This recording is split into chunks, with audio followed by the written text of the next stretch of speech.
It all started with a loud bang. My son screamed in pain, and before I knew it, Karen, the notorious troublemaker from down the street, had hit him and was demanding to come into my house. I couldn't believe what was happening. It was supposed to be a peaceful Saturday, but now, I was standing there, watching as my son clutched his arm and Karen marched toward my door like she owned the place. And the worst part? This wasn't even the craziest thing that was about to happen. Karen had always been known as the neighborhood boss. She thought she could make all the rules and boss everyone around, but today, she went too far. I was ready to give her a piece of my mind, but what happened next would completely change everything. My son, only 8 years old, had been playing in the front yard when Karen came storming down the sidewalk, shouting at him to get out of the way. When he didn't move fast enough, she pushed him hard. He stumbled, and that's when I heard the horrible sound of him hitting the ground. I rushed outside, furious, but when I saw him lying there holding his arm, all my anger turned into a boiling rage. Karen didn't even seem sorry. Instead, she stood there, hands on her hips, demanding to come into my house. "I need to speak to you about your behavior," she said, acting like she was the authority in this situation. My blood boiled. How dare she come into my home after what she just did? She wasn't welcome, and I made it clear that I wasn't letting her in. But Karen wasn't the type to back down easily. She raised her voice, insisting that I had to open the door and let her in. I refused, but that only seemed to fuel her anger. Without warning, she whipped out her phone and dialed 911. I couldn't believe it. This woman had just assaulted my son, and now she was calling the cops on me?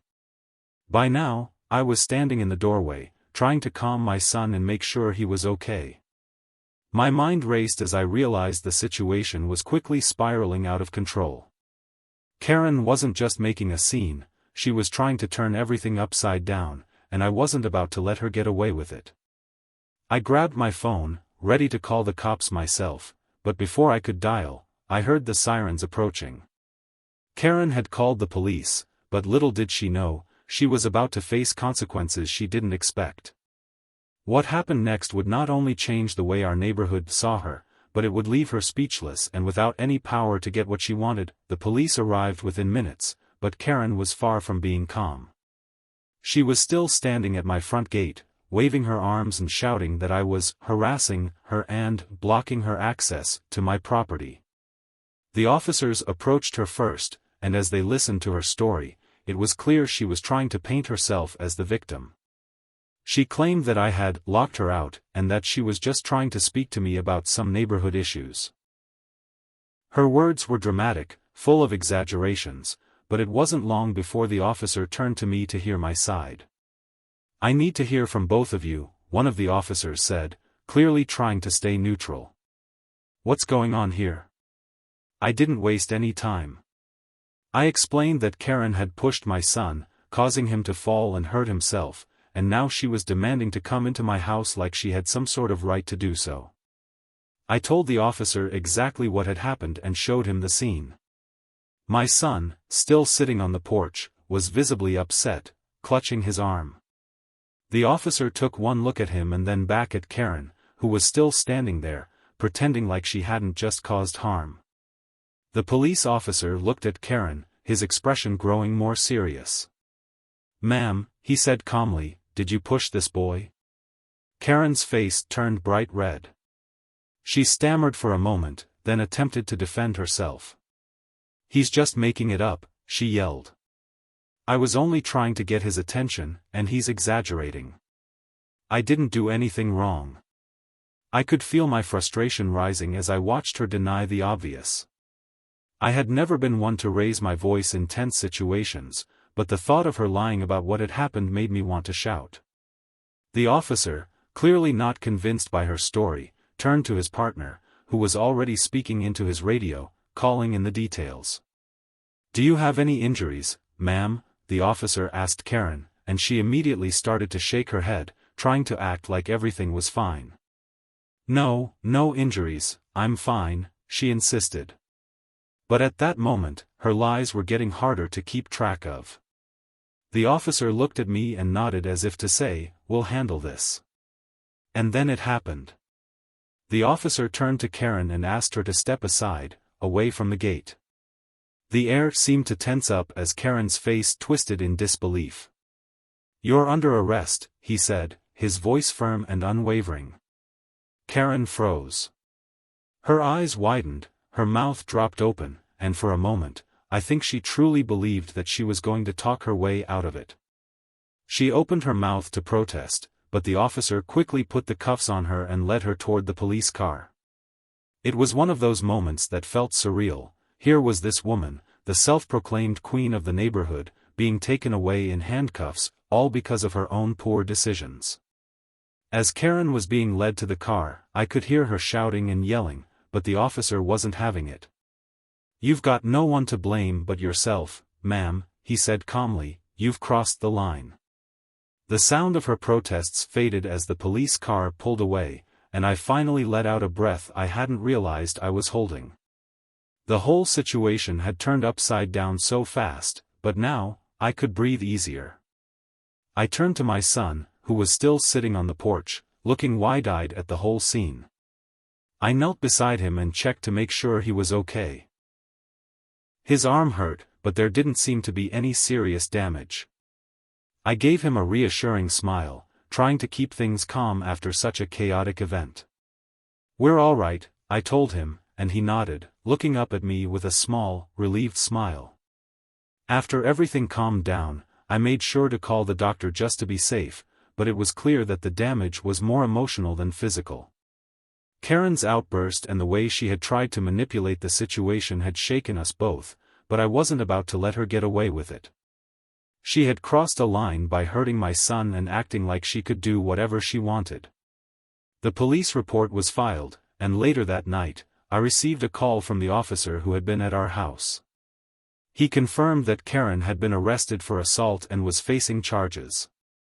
As the reality of everything sank in, I couldn't help but feel a sense of satisfaction. Karen had tried to push me, push my son, and push her way into my life, and in the end, it was her actions that got her into trouble. It was a clear reminder that no one, no matter how entitled they think they are, can break the rules without consequences. The days following Karen's arrest were filled with mixed emotions. On one hand, I felt a sense of relief, finally, justice had been served. On the other hand, there was a lingering feeling of unease. What if Karen had escalated the situation further before the police arrived? What if the damage she caused to my son hadn't been just a scare, but something much worse? I couldn't shake the thought that I had narrowly avoided something much bigger. The neighborhood, as expected, started buzzing with gossip. Karen had always been a divisive figure, and her sudden arrest was the talk of the block. Some neighbors called to check in, others simply stopped by to ask what happened. The more I explained the situation, the more I realized how many people had dealt with Karen's entitled behavior over the years. She had always felt like she could do whatever she wanted, whether it was barging into others' homes, making ridiculous demands, or thinking she could tell people how to live. But this time, she had crossed a line she couldn't come back from. One of the neighbors, Mrs. Langley, had lived across the street for years. She told me she had been on the receiving end of Karen's outbursts too many times to count. "She's always thought she was above everyone," Mrs. Langley said, shaking her head. "But this was too much. I'm just glad you stood up to her. She needed someone to put her in her place." I nodded in agreement, but I couldn't help but feel a sense of guilt. Sure, Karen had been in the wrong, but hitting my son? Demanding entry into our house? That wasn't just rude, it was crossing a line I wasn't sure anyone should cross. But as the days passed and Karen stayed quiet, I felt a growing sense of empowerment. I had stood my ground. My son was safe. And I had learned an important lesson. Standing up for what's right wasn't always easy, but it was always worth it. Then came the phone call. It was from the local courthouse. Karen had requested a meeting, and they were offering me the chance to come in and provide a statement regarding the incident. My first thought was to say no, to let her face the consequences without any more of my involvement. But then I remembered my son, and how Karen had tried to act like she could get away with anything. I knew I couldn't just sit back and let her manipulate the situation again. I agreed to meet with the prosecutor. The courthouse was quiet when I arrived, and as I walked down the long hallway, I couldn't help but think about how much had changed in just a few short days. Karen, who had once acted as if she ruled the neighborhood, was now the one sitting on the other side of the law. When I walked into the meeting room, I saw her sitting there, looking disheveled and defeated. She was no longer the confident woman who used to think she could control everything. Now, she seemed small, broken, even. The prosecutor started the meeting by asking both of us to explain what had happened. Karen was the first to speak, and her words came out in a rushed, almost panicked tone. She blamed everything on me, said I had overreacted and provoked her. Her story was completely different from what I had experienced, but the more she spoke, the more I realized how far she had fallen from her position of power. She was desperate, grasping at straws to make it seem like she wasn't at fault. When it was my turn, I spoke calmly, recounting the facts, how she had pushed my son, how she had demanded to come into my house, and how she had escalated the situation to the point of calling the police and trying to manipulate them into thinking she was the victim.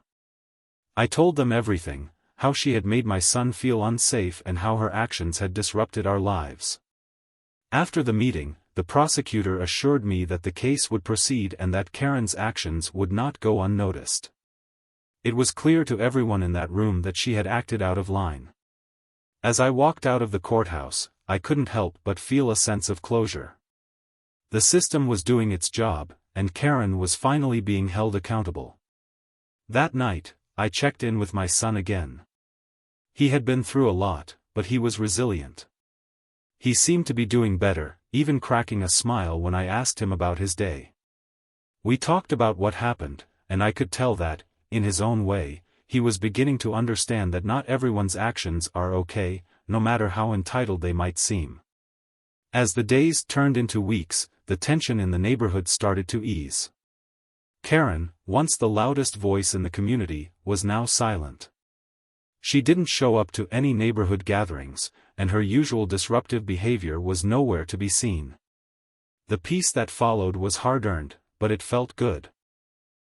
Karen's actions had caused a lot of damage, but they also brought the neighborhood together. People who had been afraid to speak out against her now felt emboldened, and there was a new sense of unity among the neighbors. For the first time in a long while, the street felt like a safe place again. I learned a lot from that experience. I learned the importance of standing up for what's right, the value of having a community that supports each other, and the realization that sometimes, justice doesn't come from backing down, it comes from facing the problem head-on and not being afraid to take action when it matters.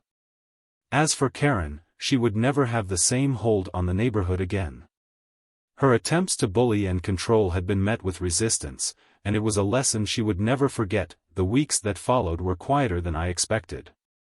Karen's absence in the neighborhood was almost eerie. No more loud arguments, no more bossing people around, and most notably, no more issues with her demanding things she wasn't entitled to. I found myself almost forgetting about her, almost. But there was one lingering question that kept nagging at me: what would happen next? Karen had been arrested, charged with assault, and the court proceedings had made it clear that she wouldn't get away with her behavior. Yet, I couldn't shake the feeling that this might not be the end of it. I kept wondering whether she would try to come back stronger, whether she would stir up more trouble, or if she would accept the consequences of her actions and move on. A few days after the court meeting, I received an unexpected letter in the mail. It was from Karen's lawyer, and as soon as I saw the envelope, my stomach dropped. What now? I had been bracing myself for a long battle, but I wasn't prepared for what came next. The letter was a formal apology from Karen, one that she had sent through her lawyer to me personally. In it, she acknowledged what had happened between us and, more surprisingly, admitted that her behavior had been wrong. She apologized for hitting my son, for trying to force her way into my home, and for calling the police under false pretenses. The apology felt genuine, almost too genuine, and for a moment, I wasn't sure what to make of it. Karen, the woman who had once thought she could get away with anything, was now asking for forgiveness. The tone of the letter was humble, even regretful. I was torn. Part of me wanted to accept the apology, to let the whole thing go and move forward, but another part of me felt like the damage she had done couldn't be undone with a few words. My son had been affected. He'd been scared, hurt, and had to watch as a woman who should have been a responsible adult acted in the most irresponsible way. That kind of impact wasn't something you could easily erase with an apology. Still, I figured I'd take a few days to think about it before making any decisions. The letter didn't just end with an apology, though. Karen's lawyer also offered to cover the medical expenses for my son's treatment, as well as provide compensation for any emotional distress we had experienced during the ordeal. I didn't know whether to be relieved that she was trying to make things right or to be suspicious of her motives. In the meantime, I decided to reach out to a few of the neighbors, people who had been just as affected by Karen's antics over the years. Most of them were as shocked as I was by her sudden shift in attitude. Some, like Mrs. Langley, weren't buying it. "She's only apologizing because she knows she's in trouble," Mrs. Langley told me. "You can't just walk around hurting people and then expect everything to be okay with a few nice words." Others felt differently. Some believed that people could change, that Karen had been humbled by the situation, and that it might be worth accepting her apology for the sake of peace. They pointed out that no one was perfect, and that maybe this was a chance for Karen to turn over a new leaf. I took the matter seriously, but I knew it wasn't just my decision to make. I wanted to talk to my son about the letter and see how he felt. After all, he had been the one hurt in the first place. When I brought up the apology with him, I could see the wheels turning in his young mind. He had already started to move past the incident, but when I asked him if he thought we should forgive Karen, his answer surprised me. "I think she's really sorry, Mom," he said quietly, looking down at his hands. "But maybe she just didn't know better." His words hit me harder than I expected. Maybe Karen hadn't realized the true impact of her actions until she faced the consequences. Maybe she had been living in her own world, where she could do whatever she wanted and everyone else would just have to accept it. But now, perhaps, she had learned a lesson. Still, I had to weigh all of this carefully. It wasn't long before Karen reached out again, this time in person. She showed up at my door one afternoon, with a small bouquet of flowers in hand. Her expression was sincere, almost apologetic as she stood there. For a moment, neither of us said anything. The air was thick with unspoken words, with all the history of our conflict hanging between us. "Can we talk?" she asked, her voice soft. I hesitated but nodded. I wasn't going to let this drag on any longer. Karen needed to face what she had done, and I needed to decide whether I was willing to accept her apology or move on without her in my life. We sat down together in the living room, and Karen began to speak. This time, she wasn't shouting or trying to force her way in. Instead, she spoke from a place of understanding, acknowledging her mistakes, and finally taking responsibility for the pain she had caused. "I know I've made a mess of things," she admitted. "And I see now that I shouldn't have treated you or your son that way. I was out of line, and I can't take it back. But I hope that one day, you can forgive me." Her words were a turning point, and for the first time in a long while, I could see Karen for who she really was, a woman who had lost control but now understood the weight of her actions. It wasn't easy, but I could see that, in some way, she had changed. And maybe, just maybe, I could find it in my heart to let this go, for the sake of my son, for the sake of peace. I didn't make a decision right away, but I knew one thing for sure: whatever came next, we would move forward. Together. It took me a few days to process everything Karen had said. Her apology was raw, honest, and filled with regret. She'd admitted her wrongs, acknowledged the harm she had caused, and even went as far as offering to pay for my son's medical bills. Still, I couldn't help but feel conflicted. Could I truly forgive someone who had hurt my child? Who had shown such disregard for boundaries and safety? The more I thought about it, the more I realized that forgiveness didn't mean forgetting. It didn't mean pretending like everything was okay. But maybe it meant acknowledging that Karen had taken responsibility and had learned a hard lesson. It wasn't an easy decision to make, but after reflecting on it, I knew what I had to do. I called Karen one afternoon and invited her over for a final conversation. When she arrived, she looked anxious, as if she wasn't sure whether I was going to accept her apology or not. I led her to the living room and sat down across from her, making sure my son was in the other room so he wouldn't have to witness any more tension. "Karen," I started, my voice steady, "I've thought a lot about what you've said and what happened between us. I want you to know that I appreciate your apology. But it's not just about what you've said. It's about what you do from here." She nodded earnestly, her eyes filled with remorse. "I understand. I know I can't take back what I did, but I want to make things right. I never wanted to hurt your son, and I'm truly sorry." I looked her in the eye and took a deep breath. "I'm willing to move forward, Karen. But only if you truly respect our boundaries from now on. No more demands. No more making people feel uncomfortable. You've caused enough damage, and it's time to rebuild." Karen nodded without hesitation. "I promise. I won't do anything like that again. I understand now how serious my actions were. And I'm willing to prove it, however long it takes." It was in that moment that I realized forgiveness wasn't just about letting go of anger, it was about offering someone the chance to grow and become better. Karen's apology wasn't the end of the story, but it marked a new beginning, a chance for both of us to put this behind us and move forward with respect for each other. We shook hands, and as she left my house that day, I felt a weight lift off my shoulders. It wasn't a perfect resolution, but it was one I could live with. The neighborhood, too, seemed to breathe a sigh of relief. Karen's behavior was no longer a threat, and I didn't feel the same fear or tension that had once surrounded her. A few weeks later, I received a letter from the neighborhood association. It was a formal apology from the board, acknowledging the way they had mishandled the situation with Karen and my family. They assured me that they would take steps to better enforce community rules and respect for property boundaries. It was a small but significant victory for me and my son. The neighborhood was beginning to feel like a safer, more respectful place. As time went on, Karen kept her word. She stayed out of our business and stopped interfering in the lives of her neighbors. Though things would never go back to the way they were before, I found that I could live with the peace we had earned. And when I looked at my son, I saw a child who had learned a valuable lesson about standing up for what's right, about forgiveness, and about the importance of never letting anyone cross boundaries without consequences.